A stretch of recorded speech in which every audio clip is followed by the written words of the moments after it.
Puji Tuhan, selamat Paskah ya, puji Tuhan. Kita akan ucapkan dulu 1 Yohanes 2 ayatnya yang ke-6.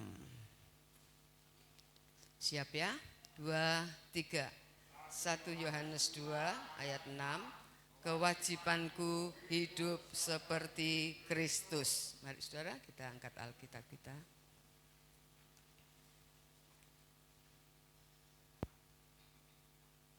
Yuk, 2, 3. Aku percaya Alkitab adalah firman Tuhan. Ketika aku membaca, mendengar, melakukannya, aku pasti berbahagia. Amin. Puji Tuhan.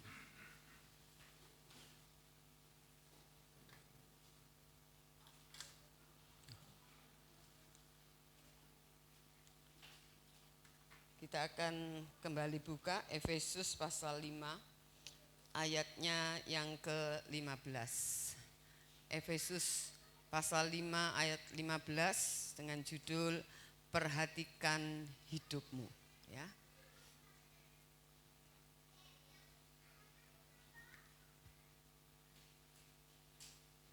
Silakan. Ya, boleh.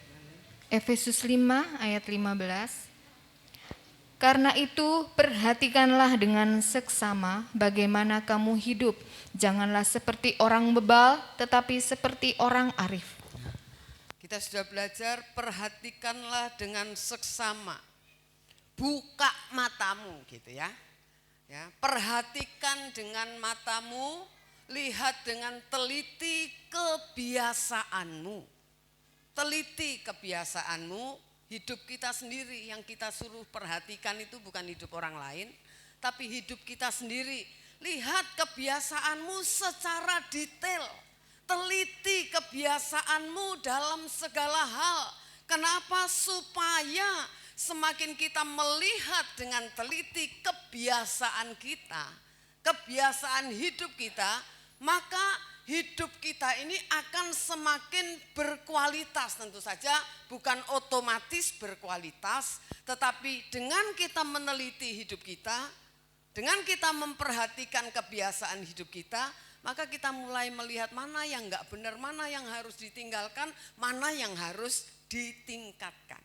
Nah, saudara, jadi kita harus mengikuti seperti Nuh mengikuti dengan tepat apa yang Allah perintahkan kepadanya, maka kita juga harus mengikuti pola hidup yang kita dapatkan dari Allah, ya, yaitu pola hidup Tuhan Yesus.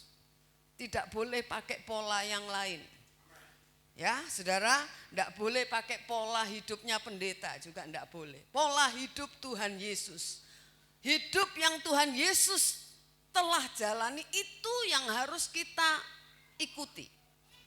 Kalau tidak, saudara, kita sudah belajar kita akan jatuh.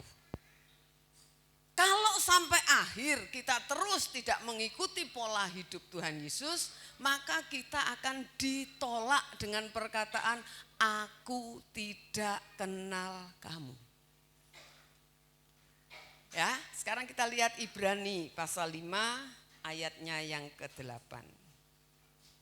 Ibrani pasal 5 ayat 8.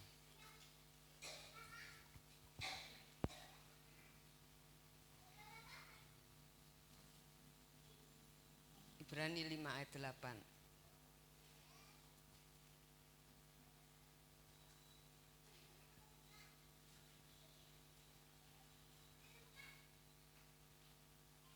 Silakan Marlin. Ibrani 5 ayat 8. Dan sekalipun ia adalah anak, ia telah belajar menjadi taat dari apa yang telah dideritanya. Dan sekalipun ia anak, ia adalah anak, ia telah belajar menjadi taat dari apa yang telah dideritanya. Nah, saudara, sekalipun ia anak, sekalipun ia anak Allah. Saudara, jadi kita melihat kenapa dia harus belajar taat. Itu tadi dikatakan dia akan jadi patron. Dia akan jadi pola yang dicontoh oleh para pengikutnya.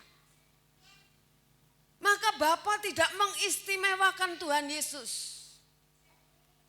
Tidak ada ceritanya anak emas, sama saja. Sekalipun ia adalah anak, ia telah belajar. Kalau ngomong telah, berarti satu proses kan? Ya, satu proses. Oh, dia sekarang telah jadi dokter. Sebelumnya kan tidak jadi dokter toh? Nah, ya saudara. Nah, jadi kita melihat saudara, ia telah belajar taat dari apa yang dideritanya. Jadi Tuhan Yesus itu tidak mendapatkan hak istimewa. Dengan kata lain, ya wis pokoknya turun ke dunia tenang saja, semua saya backup gitu. Enggak. Ya. Kalau kita melihat ya, saya melihat karena sekarang yang jadi presiden kan Pak Jokowi ya. Tapi saya melihat dia ayah yang luar biasa. Meskipun dia presiden, saudara, tapi anaknya enggak dikasih fasilitas loh. Enggak. Ya, anaknya ada yang sekolah di Singapura harus ikut tes. Kira-kira kalau enggak usah ikut tes, ngelobi saja bisa enggak? Bisa. Tapi dia enggak. Anaknya presiden, saudara. Tapi dia enggak lakukan itu. Nah, Bapak juga begitu, saudara. Dia enggak lakukan itu. Ya. Bukan sandiwara Tuhan Yesus turun ke dalam dunia. Dia harus menjalani hidup sepenuhnya 100% sebagai manusia. Coba kita perhatikan ayat yang 9 sekarang. Ayat 9. 5 ayat 9. Ibrani 5 ayat. Dan sesudah ia mencapai kesempurnaannya, ia menjadi pokok keselamatan yang abadi bagi semua orang yang taat kepadanya. Sebagai manusia dikatakan sesudah ia mencapai kesempurnaannya. Kata sekali lagi ada kata sesudah ia mencapai. Berarti tadinya belum. Ya, sesudah ia mencapai kesempurnaannya berarti tadinya belum jadi manusia yang sempurna, saudara. Tuhan Yesus memang lahir kalau dipikirkan secara ajaib. Sebab tanpa persetubuhan laki-laki dan perempuan. Tapi dikatakan roh Allah, roh kudus. Ya, saudara. Tapi kita melihat persalinannya biasa. Dia juga jadi bayi yang harus bertumbuh di dalam asuhan Yusuf dan Maria. Di dalam didikan orang tua. Saudara. Ya, jadi dikatakan Tuhan Yesus juga mengalami proses kehidupan untuk lulus, untuk menang. Dia harus alami proses kehidupan untuk menang. Ya. Ada proses bagaimana dia lahir sebagai bayi sampai dalam kehidupannya, sampai endingnya dia harus mati di atas kayu salib. Prosesnya dari lahir sampai mati. Saudara dan saya kira-kira prosesnya sampai kapan? Ya dari lahir sampai mati, sama saudara. Itu sebabnya kita harus mencontoh dia. Firman Allah katakan sesudah ia mencapai kesempurnaannya, ia menjadi pokok keselamatan. Pokok keselamatan itu bahasa Yunaninya aitios, yang artinya penggubah, komposer. Ya, saudara. Jadi kalau Tuhan Yesus tidak mencapai kesempurnaannya, dia tidak bisa menjadi pokok keselamatan, tidak bisa. Kalau dia tidak mencapai kemenangan dalam hidupnya, dia tidak bisa menjadi aitios. Tidak bisa menjadi penggubah, tidak bisa menjadi komposer yang abadi. Dikatakan bagi semua orang yang taat kepadanya. Tuhan hanya menjadi pokok keselamatan bagi orang yang taat kepadanya. Bukan semua orang Kristen, bukan saudara. Jadi pengajaran yang salah kalau kita berkata aku sudah mengaku Yesus itu Tuhan dan Juru Selamat, maka kalau mati aku pasti masuk surga, itu keliru. Itu tidak benar, saudara. Hanya dengan keyakinan di otak kita, di pikiran kita. Seperti saya katakan, masa ada anak sekolah, dia bilang gini, aku yakin. Karena sudah bayar uang pangkal atau uang pangkalku sudah dibayar oleh orang tua, maka aku yakin lulus. Pasti lulus? Belum tentu. Prosesnya dijalani enggak? Belajar enggak? Sekolah benar enggak? Kan gitu. Saudara, jadi kita melihat kehidupan kita ini juga. Jangan kita merasa karena saya sudah jadi orang Kristen kalau mati tenang. Saudara, banyak kali di nisan kan ditulis ya. Ya, apalagi di ucapan-ucapan, telah pulang ke rumah Bapak. Bapak ini, ibu ini, saudara-saudari. Apa benar pulang ke rumah Bapak? Belum tentu. Ya, ada juga pakai ayat yang keren. Telah mengakhiri pertandingan dengan baik. Ya keren ayatnya. Saudara. Tapi persoalannya hidup orang yang meninggal itu benar-benar enggak mengakhiri pertandingan dengan baik. Ayat itu enggak membuat dia masuk surga, enggak. Biar dipenuhi ayat atau dari ujung sampai ke sini. Seluruh itu makam itu ditulis ayat, enggak membuat dia masuk surga, saudara.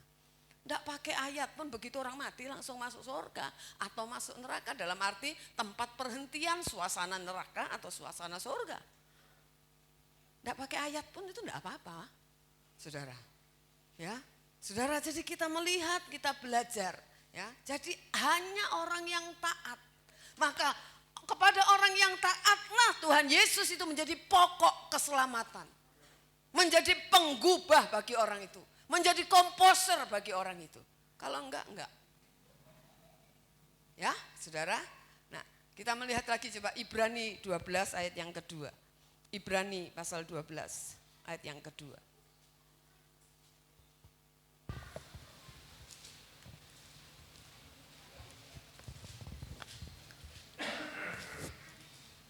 Ibrani 12 ayat 2. Marilah kita melakukannya dengan mata yang tertuju kepada Yesus yang memimpin kita dalam iman dan yang membawa iman kita itu kepada kesempurnaan, yang dengan mengabaikan kehinaan tekun memikul salib, ganti sukacita yang disediakan bagi Dia yang sekarang duduk di sebelah kanan tahta Allah. Marilah kita melakukannya dengan mata yang tertuju kepada Yesus. Mengapa melakukan dengan mata yang tertuju kepada Tuhan Yesus? Mengapa harus tertuju kepada Dia? Ya karena kehidupan Yesus itu yang jadi contoh kita. Mata kita enggak boleh kemana-mana, saudara. Enggak boleh nyontoh yang lain, apalagi nyontoh dunia. Harus tertuju kepada Tuhan Yesus. Harus fokus satu arahnya, tidak boleh arah-arah yang lain. Ya, seperti guru, ya entah guru senam, entah guru TK, ya guru sekolah minggu, kalau ngajar latihan untuk Natal, apa yang dibilang? Anak-anak lihat bu guru, ya toh? Jangan lihat yang lain, lihat bu guru. Bu guru lihat gerakannya, angkat tangan kanan, angkat tangan kiri, lihat. Kalau anak itu enggak lihat, yang ngawur itu tadi. Ya toh? Ya kalau anak-anak kecil memang tangan kanan dia yang angkat yang di kiri karena berhadapan gini kan, bingung saudara. Nah, saudara, jadi kita melihat dikatakan kita harus melihat kehidupan Tuhan Yesus, mencontoh Dia. Mencontoh Dia sebab Dia guru kita. Amin. Dia teladan kita, Dia patron kita. Kita memang mempunyai sifat yang berbeda-beda, karakter yang berbeda-beda.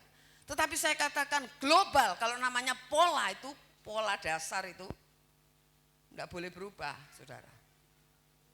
Kalau saudara yang pintar-pintar jahit, saudara punya pola dasar ya.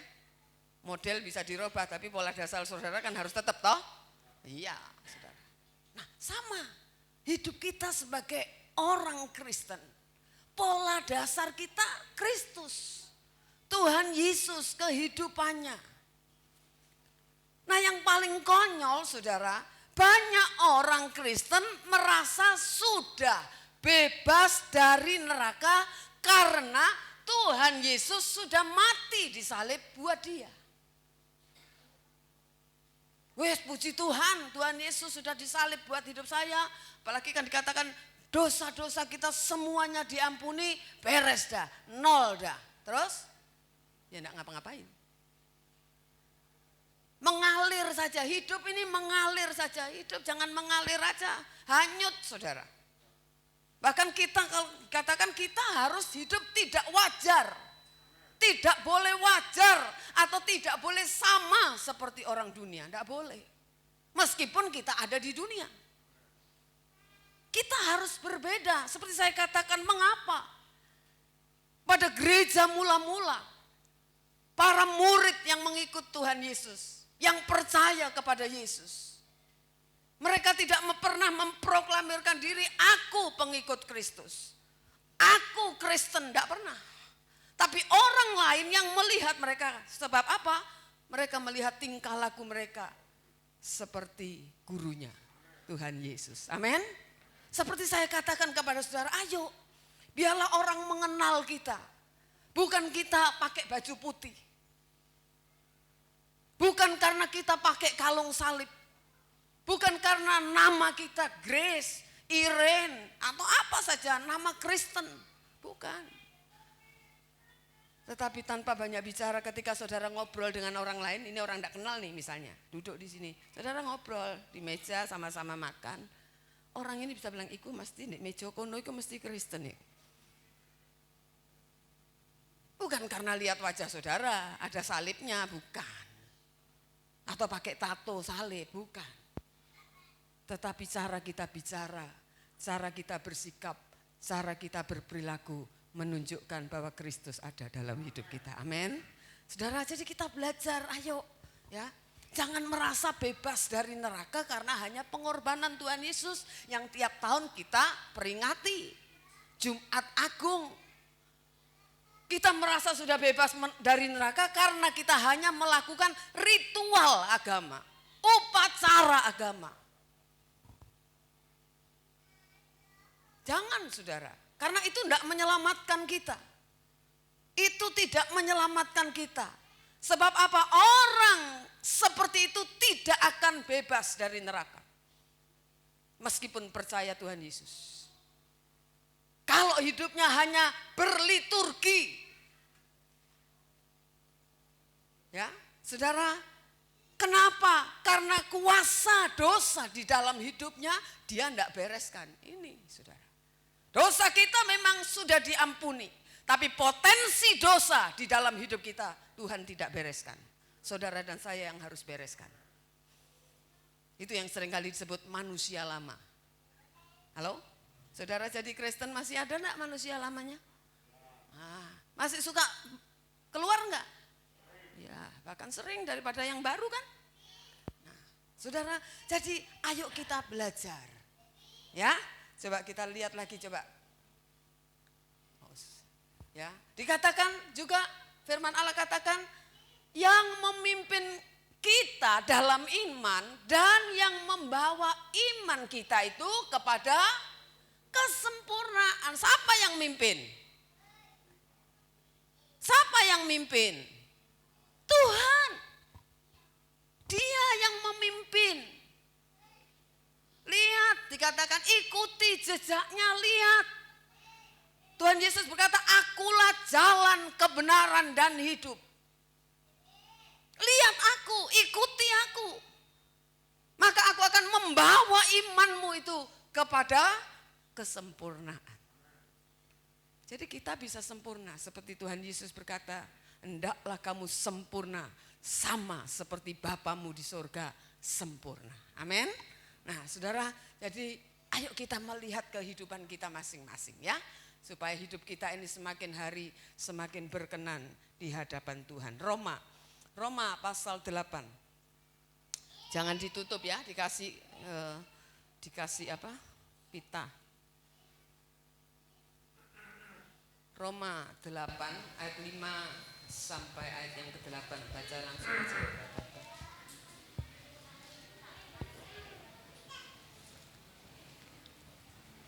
Roma 8 ayat 5 sampai 8. Sebab mereka yang hidup menurut daging memikirkan hal-hal yang dari daging. Mereka yang hidup menurut roh memikirkan hal-hal yang dari roh. Karena keinginan daging adalah maut, tetapi keinginan roh adalah hidup dan damai sejahtera. Sebab keinginan daging adalah perseteruan terhadap Allah, karena ia tidak takluk kepada hukum Allah. Hal ini memang tidak mungkin baginya. Mereka yang hidup dalam daging tidak mungkin berkenan kepada Allah. Ayat yang kelima berkata, sebab mereka yang hidup menurut daging memikirkan hal-hal yang dari daging. Mereka yang hidup menurut roh memikirkan hal-hal yang dari roh. Karena keinginan daging adalah maut, tetapi keinginan roh adalah hidup dan damai sejahtera. Kalau kita hidup ini cuma mikiri urusan daging. Ya, dikatakan hidup menurut daging itu pasti orang itu memikirkan hal-hal yang dari daging. Urusan daging, urusan jasmani aja yang dipikirin. Padahal ayat 6 berkata, karena keinginan daging adalah maut. Sekarang udah tahu ya, jangan bilang nggak tahu. Keinginan daging itu endingnya itu maut. Saudara, jadi kita harus mengerti kodrat dosa membuat manusia tidak hidup menurut keinginan roh. Potensi dosa, yang saya katakan tadi, gairah untuk melakukan hal-hal yang tidak berkenan kepada Tuhan itu membuat kita tidak hidup menurut keinginan roh. Paulus berkata, aku ingin melakukan apa yang baik, tapi yang jahat yang aku lakukan. Karena apa? Potensi dosa itu ada dalam hidup kita masing-masing, saudara. Ya. Jadi kita harus mematikan, kita harus tidak boleh ikuti. Harus melawan. Kalau tidak melawan, maut akan menjadi bagian, kebinasaan akan menjadi bagian di dalam kehidupan kita. Ayat yang ke-7.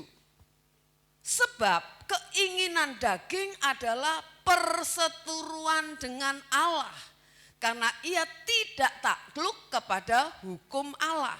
Hal ini memang tidak mungkin baginya. Kalau orang itu ngikuti keinginan dagingnya, Alkitab katakan tidak mungkin orang seperti itu bisa takluk kepada hukum Allah, itu tidak mungkin. Sebab apa? Bertentangan, keinginan roh dan keinginan daging itu bertentangan. Bahkan dikatakan jadi seteru. Dikatakan gitu kan? Ya, keinginan daging adalah perseteruan terhadap Allah. Coba baca Yakobus 4 ayat 4. Kasih pita ya, kasih pita. Yakobus 4 ayat 4. Kasih pita supaya nanti buka lagi tidak susah. Yakobus 4 ayat 4. Hai kamu orang-orang yang tidak setia, tidakkah kamu tahu bahwa persahabatan dengan dunia adalah permusuhan dengan Allah?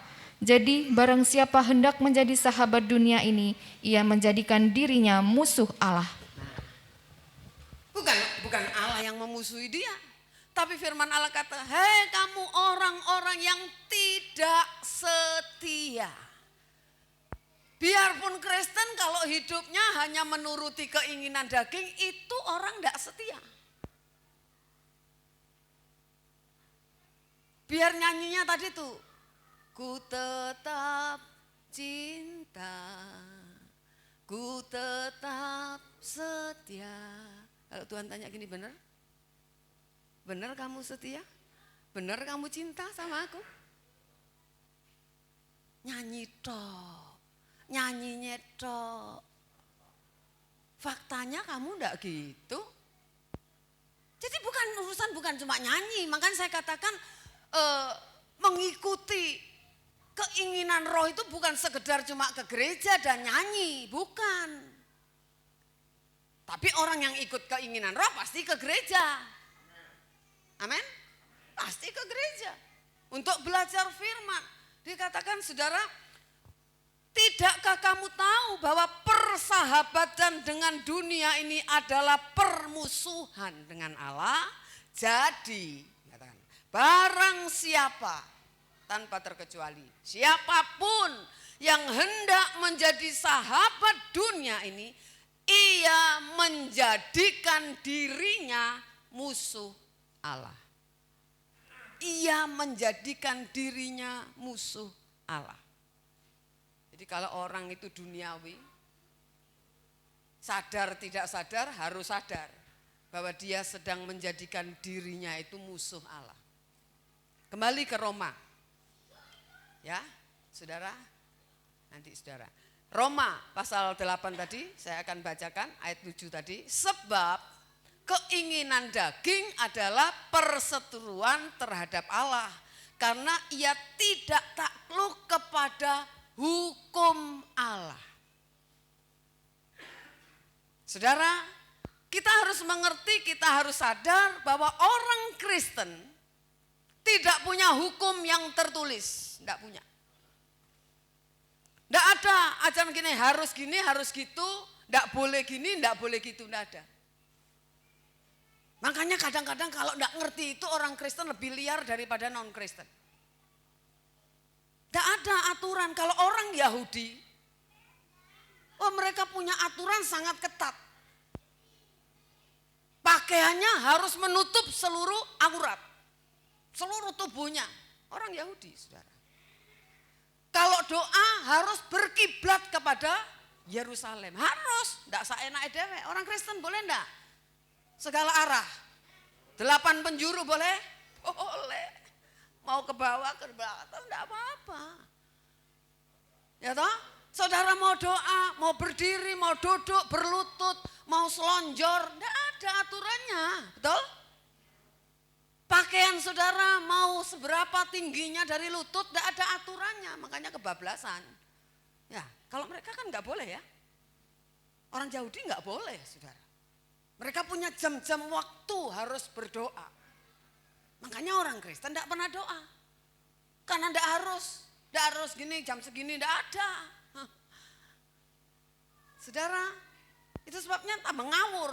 Makanya kita harus mengerti dengan benar. Kita memang tidak punya hukum yang tertulis, tidak boleh ini, tidak boleh ini haram, itu halal, tidak ada. Tidak ada. Saudara mau makan semua aja, boleh. Tapi ingat, ada ayat berkata, tubuhmu bait Roh Kudus, mesti jaga. Siapa yang membinasakan bait Allah, aku binasakan. Loh, ada ayatnya. Meskipun tidak ngomong, jangan makan ini, makan itu, enggak. Halo? Kita harus punya pengertian firman yang benar makanya. Hukum kita, bagi kita orang Kristen, hukum Allah itu kehendak Tuhan. Pikiran dan perasaannya. Tidak tahu saya mau mengucapkan takut salah, ini ada guru bahasa Inggris. Ya. Lord is my law. Law ya, hukum. Tuhan adalah hukumku. Makanya kita harus dikatakan, firman Allah katakan bukan orang yang berseru Tuhan, Tuhan yang akan masuk surga. Tetapi orang yang apa? Melakukan hukum kehendak Tuhan, kehendak Bapa. Makanya kita mesti belajar kenal. Saudara, saya mendapatkan sesuatu yang ya harus kayak bilang, oh gitu ya. Saudara, kita kan seringkali bingung ya, kehendak Tuhan itu gimana, yang mana? Kehendak Tuhan kan bukan dari kitab Kejadian sampai Wahyu. Loh, meskipun ada lewat firman. Tapi kan ada rema yang Tuhan berikan dalam kita pribadi lepas pribadi. Kehendak Tuhan gimana dong? Kalau saudara bingung kehendak Tuhan, saya katakan ya berdoa, bertanya kan gitu ya. Kalau saudara bingung, Satu, gampang caranya. Jaga hidupmu sebersih mungkin. Itu pasti kehendak Tuhan. Amin. Jaga hidup kita sebersih mungkin. Usahakan tidak bikin salah. Itu pasti kehendak Tuhan. Firman Allah katakan, kuduslah kamu sebab aku kudus. Hidupmu tidak boleh bercacat dan bercela. Amin. Amin, saudara. Ya, itu pasti kehendak Tuhan. Tidak ada orang tidak bercacat celah tidak masuk surga. Tidak ada, tidak mungkin. Ya kan? Jadi usahakan tidak bikin salah. Entah salah ngomong, entah salah bersikap, entah salah bertindak. Meskipun masih bisa salah. Tapi jangan sengaja salah. Saudara. Bisa ngerti ya? Bisa bedakan ya? Bisa bedakan? Kok diem semua? Saudara, ayo kita belajar. Menjaga hidup sebersih mungkin dengan cara apa? Jangan bikin salah.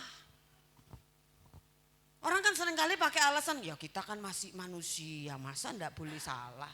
Loh, diusahakan tidak bikin salah.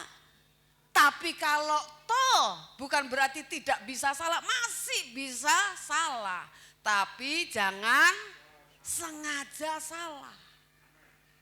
Kalau sudah tahu ngatain orang itu enggak baik, jangan ngatain orang. Itu kan sengaja. Halo? Iya kan? Sengaja kan namanya. Nah seperti saya katakan gurau, keceplosan itu kan enggak sengaja. Saudara, kecuali dalam hati saudara, tak uneni ini lah itu sengaja saudara. Meskipun orang lain enggak tahu, Tuhan tahu, saudara sengaja. Jadi kita harus katakan mengikuti kehendaknya Tuhan itu hukumku, pikiran perasaannya. Menyenangkan Tuhan, nah itu loh. Menyenangkan Tuhan. Saudara yang tahu lah. Saudara begini, begini. Itu menyenangkan Tuhan enggak? Tanya dirimu sendiri. Ya, tanya diri kita sendiri. Yang bagus juga tanya sama Tuhan. Ya, saudara. Nah, jadi kita harus belajar, ayo Tuhan adalah hukumku. Ayat yang ke-8 berkata, mereka yang hidup dalam daging tidak mungkin berkenan kepada Tuhan. Jadi kalau orang mau terus-menerus hidup dalam daging, biar sudah dengar firman, ya terserah situ. Urusan kan ditanggung penumpang, resiko ditanggung penumpang, saudara. Saudara sudah ngerti, saudara sudah tahu, saudara sengaja. Ya urusannya sama Tuhan saja. Ya, saudara, kalau saudara sengaja itu urusannya sama Tuhan. Ya, sekarang kita lihat coba. Ayat 13 dan ayat 14. Roma pasal 8, masih suratan Roma. Roma 8 ayat 13 dan 14. Sebab jika kamu hidup menurut daging, kamu akan mati. Tetapi jika oleh roh kamu mematikan perbuatan-perbuatan tubuhmu, kamu akan hidup. Semua orang yang dipimpin roh Allah adalah anak Allah. Saya mau ngajak saudara baca ayat 13 sama-sama, kata kamu diganti aku. Kata kamu diganti aku, lihaten. Ya, sudah siap. Sebab, 2, 3. Sebab jika aku hidup menurut daging, aku akan mati. Tetapi jika oleh roh aku mematikan perbuatan-perbuatan tubuhku, aku akan hidup. Bisa bilang amin? Siapa yang harus matikan? Saudara. Jangan bilangin Tuhan, tolong ubah hatiku. Ubah hatimu. Ubah hatimu sendiri. Ya, saudara, dikatakan jika kamu hidup menurut daging, kamu akan mati, itu so pasti. Firman Allah enggak pernah mendustai kita, firman Allah enggak pernah bohong, saudara. Kalau Tuhan bilang mati, kamu pasti mati. Kemudian apa dikatakan? Tetapi jika oleh roh kamu mematikan perbuatan-perbuatan tubuhmu, kamu akan hidup. Semua orang yang dipimpin roh Allah adalah anak Allah. Bukan semua orang Kristen, bukan. Bukan semua orang Kristen. Semua orang yang dipimpin Roh Allah adalah anak Allah. Saudara anak Allah enggak? Saudara anak Allah bukan? Dipimpin siapa? Kalau saudara enggak dipimpin Roh Allah, anak yang satunya. Betul enggak? Ya. Mau hidup dipimpin Roh atau mau semau gue? Emangnya gue pikirin? Ya terserah. Emang lu gak pikirin? Kan gitu ya. Emang lu gak pikirin? Nanti tunggu tanggal mainnya kan gitu. Saudara, ada pengadilan Tuhan nanti. Ya, saudara, jadi ayo kita harus milih. Mau hidup di dalam pimpinan Roh atau mau hidup suka-suka sendiri. Kalau kuasa dosa di dalam diri kita ini tidak ditanggulangi, saudara, kita enggak layak disebut anak Allah. Enggak layak. Kalau saudara mematikan, meskipun enggak langsung mati, sekali dimatikan mati enggak. Enggak. Harus berulang-ulang dimatikan sampai betul-betul mati, saudara. Enggak gampang. Saudara yang gampang tersinggung, gampang. Terus gini, Tuhan tolong saya supaya enggak gampang tersinggung. Terima kasih Tuhan, amin. Terus ada yang nyinggung saudara enggak tersinggung? Enggak mungkin. Ya kan? Saudara, jadi harus terus saudara ya. Jadi supaya kita layak disebut anak-anak Allah. Coba saya tulis ya pasti ya.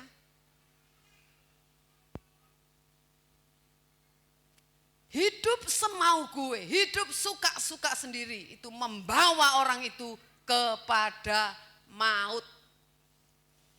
Sampai kapan saudara mau hidup suka-suka sendiri? Kita semua enggak tahu umur kita kan? Enggak semua mati tua kan? Enggak. Dan mati itu bisa di mana saja dan kapan saja. Coba baca Yesaya. Jangan ditutup itu Roma ya, maksudnya jangan ditutup kasih pita itu. Bukan. Yesaya 59 ayat yang kedua. Baca bareng-bareng aja sudah, supaya saudara ngerti. Yesaya 59 ayatnya yang kedua. Sudah tunggu ya, nanti baca sama-sama. Yesaya 59 ayat 2. Sudah dapat? Udah ya? 2, 3. Tetapi yang merupakan pemisah antara kamu dan Allahmu ialah segala kejahatanmu, dan yang membuat dia menyembunyikan diri terhadap kamu sehingga ia tidak mendengar ialah segala dosamu. Saudara masih mau hidup semau gue? Masih mau hidup semau sendiri? Maut upahnya. Saudara itu sedang membawa diri saudara kepada maut. Kepada kebinasaan. Saudara membawa dirimu. Jadi saudara harus benar-benar sadar. Beragama Kristen tidak jaminan masuk surga. Amin. Itu harus sadar itu. Supaya kita tidak hidup semau sendiri karena merasa aman. Udah Kristen aman. Mati nanti didoain pendeta, diterno, jemaat. Nah itu enggak ngefek. Biarpun saudara enggak ada yang ngeterno, saudara enggak apa-apa. Enggak ngefek itu. Enggak akan memindahkan saudara. Ya, saudara, jadi kita melihat satu contoh, anak terhilang, saudara. Anak terhilang itu dipeluk papanya pada waktu apa? Ayo jawab. Kembali pulang. Masih kotor. Benar? Oh, masih compang-camping, masih bau. Kotor. Dipeluk sama papanya ketika dia kembali. Enggak disuruh mandi dulu. Jangan sini. Mandi dulu baru ke sini. Enggak. Sudah kalau saudara baca itu kisah. Itu dari jauh papanya lihat mestinya udah beda loh wajahnya. Udah sekian lama udah kurus, makan babi aja nggak dikasih sama yang punya babi, ya kan? Pasti kan kurus, kurang makan. Apalagi kalau cumpul babi, saudara tahu sendiri baunya kayak apa. Oh, saudara pergi ke rumah orang piara sapi, aduh saya bingung hidung saya ini yang pesek ini. Ya toh, tak padepno sauna ya mambu telek sapi, madep mana saja mambu telek sapi, saudara. Ya, saudara. Nah kita melihat ini, tapi papanya dikatakan lihat dari jauh. Firman Allah katakan papanya yang lari meluk dia. Itu itu sama dengan kita. Tuhan Yesus mati di kayu salib. Enggak dipilih gini, siapa ya? Jemaat yang baik. Ya, enggak baik, enggak usah diampuni. Enggak. Semua dosa seluruh dunia ditanggung oleh Tuhan. Mereka dikatakan Tuhan Yesus mati buat kita ketika kita masih berdosa. Amin. Kemudian ketika kita masih berdosa, kita dibawa oleh Tuhan Yesus kepada Bapa. Tanpa diperhitungkan latar belakang saudara, brengsek kita itu bagaimana? Tidak dihitung saudara. Dibawa kepada Bapa saat masih berdosa. Tetapi bukan berarti kalau sudah dibawa kepada kita bilang, yes, sudah dibawa kepada Bapa, yes, sudah bisa doa kepada Bapa. Oh bukan. Saudara dan saya dibawa kepada Bapa. Untuk apa? Karakter kita yang buruk itu diubah. Amin. Karakter kita yang buruk diubah. Lalu belajar menjadi anak Bapa. Tidak boleh semaunya sendiri. Seperti saya katakan kepada saudara. Kalau seseorang mengadopsi anak gelandangan, itu anak tidak boleh cara hidup seperti di kolong jembatan. Seperti dia anak jalanan, tidak boleh, betul? Harus ikuti aturan main saudara, betul enggak? Kamu sekarang jadi anaknya papa, mama di sini. Kamu bukan lagi anak di kolong jembatan, anak gelandangan. Yang tidak tahu kemana orang tuamu. Sekarang kamu harus ikuti aturan papa, mama. Caranya makan tidak boleh sikilin naik, medingkrang kayak di warung, ya kayak burung katanya, ya toh? Tidak boleh. Makan tidak boleh. Oh kayak babi, ya toh? Tidak boleh. Makan mulutnya ditutup, ngunyah. Tidak boleh bersuara. Lagi makan tidak boleh ngomong, nyembur nanti ya. Ada aturan kan? Halo? Saudara mau masuk surga, Tuhan punya aturan enggak? Nah dilatihnya di sini nih. Bukan nanti ke surga masih brengsek semua, enggak. Kita dilatih di sini. Gimana jadi anak Bapa, gimana jadi anak Allah. Ini loh, ikuti Yesus. Ikuti hidupnya Yesus karena Yesus berhasil menjadi anak Bapa yang berkenan di hati Bapa. Amin. Ya saudara, ayo kita belajar. Tanah liat. Kalau jadi bejana berharga. Tanah liat kalau tetap tanah liat dibuang saudara. Betul? Betul? Ya. Saudara kalau mau dibentuk oleh Tuhan, hidupmu berharga di hadapan Tuhan. Tapi kalau engkau tetap jadi tanah liat, sampai engkau dipanggil Tuhan, dibuang. Ya kan ada ayat berkata, ada akan jadi perabot. Kan gitu ya? Diumpamakan perabot, ada yang mulia, ada yang kurang mulia gitu kan ya. Nah kalau enggak mau saudara, buat apa Tuhan nyimpen di tanah liat gitu. Enggak penting saudara. Jadi ayo kita mau belajar. Amin ya. Nah sekarang, bukan saudara. Roma pasal 8. Itu minggu depan saja. Saya rupanya ngelindur. Roma 8 ayat 10 dan ayat 11. Roma 8 ayat 10 dan 11. Tetapi jika Kristus ada di dalam kamu, maka tubuh memang mati karena dosa. Tetapi roh adalah kehidupan oleh karena kebenaran. Dan jika roh Dia yang telah membangkitkan Yesus dari antara orang mati diam di dalam kamu, maka Ia yang telah membangkitkan Kristus Yesus dari antara orang mati akan menghidupkan juga tubuhmu yang fana itu oleh Roh-Nya yang diam di dalam kamu. Bisa bilang amin. Kita sekarang memperingati kebangkitan Tuhan.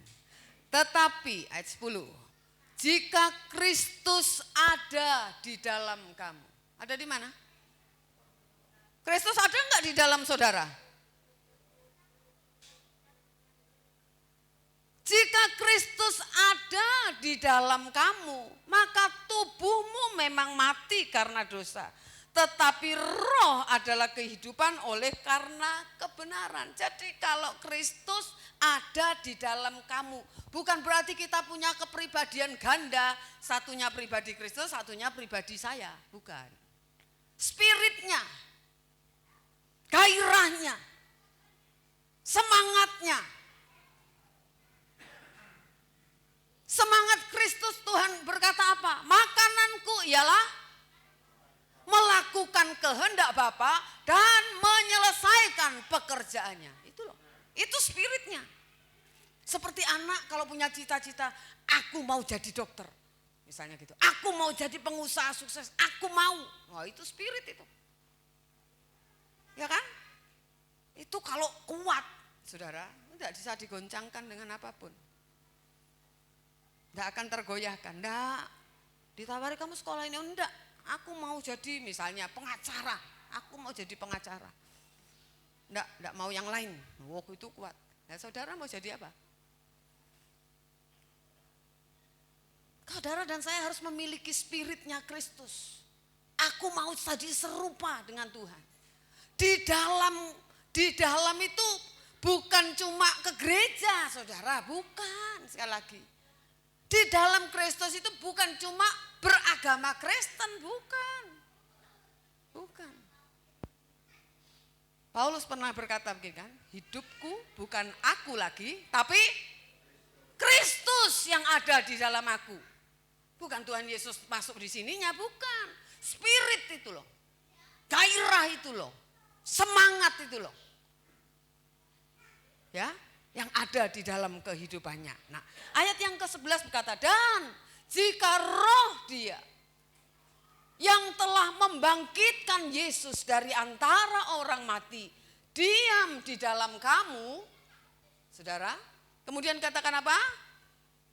Maka Ia yang telah membangkitkan Kristus Yesus dari antara orang mati akan menghidupkan juga tubuhmu yang fana itu oleh Roh-Nya yang diam di dalam kamu. Roh Kudus membangkitkan Tuhan Yesus. Dia bukan bangkit sendiri, enggak. Roh Bapa yang membangkitkan Dia. Dan dikatakan kalau roh Dia, Roh Kudus itu juga diam di dalam kamu. Maka roh yang sama itu yang membangkitkan Yesus, roh itu juga yang akan membangkitkan kita. Amin. Makanya jaga, saudara. Makanya firman Allah katakan Roh Kudus dimeteraikan di dalam hidupmu. Untuk apa? Menuntun kamu kepada seluruh kebenaran. Bukan cuma supaya menguatkan kita, menghibur kita, menolong kita. Oh enggak. Dia juga menuntun kita. Supaya hidup kita sama seperti hidup yang Yesus telah jalani. Saudara. Nah kalau roh yang menuntun itu terus ada, tidak padam. Kan ayat berkata ada. Jangan padamkan roh, ada ya. Jangan mendukacitakan roh. Jangan menghujat roh. Ada? Ada, saudara. Itu tingkatannya. Kalau orang biasa mendukakan roh atau memadamkan roh, nanti lama-lama endingnya menghujat roh. Menghujat roh itu bukan gini loh. Dulu orang mengerti gini. Oh itu bukan pakai Roh Kudus itu, mujizatnya roh setan itu menghujat roh. Oh bukan gitu. Ketika seseorang, ya saya tulis kok di sini ya, mungkin supaya tidak salah. Si Alkitab saya ini kakek tulisan. menolak karya. Roh Kudus bekerja dalam hidupnya berulang-ulang dengan sengaja. Sehingga Roh Kudus tidak bicara lagi kepada orang itu. Orang itu menghujat Roh Kudus. Jadi jangan biasa. Kalau Roh Kudus bekerja, bicara, jangan padamkan. Ya, saudara, jangan padamkan. Sebab nanti kita akan terus meningkat, mendukakan, memadamkan, menghujat. Roh Kudus tidak ngomong lagi sama kita. Bahaya, saudara. Siapa yang membangkitkan? Roh itu loh yang bangkitkan. Kalau Roh Kudus lagi sudah saudara hujat, siapa yang membangkitkan kita? Saudara, jadi ayo kita mau belajar berubah.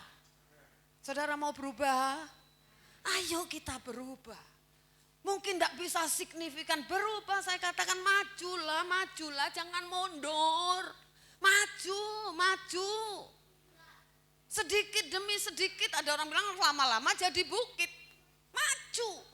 Jangan diam di tempat ya, wes yang penting Kristen, yang penting masih ke gereja meskipun sesekali. Oh, bukan itu. Yang menilai saudara bukan saya, bukan. Saya cuma menilai lahiriah. Tapi batiniah saudara itu yang nilai Tuhan. Ayo jangan hidup semau gue terus. Belajar mengikuti kehendak Bapa. Supaya kita dibangkitkan bukan untuk binasa. Tapi kita dibangkitkan untuk dimuliakan bersama Tuhan Yesus Kristus tinggal sebagai keluarga kerajaan Allah. Amin. Selamat Paskah. Tuhan berkati. Haleluya.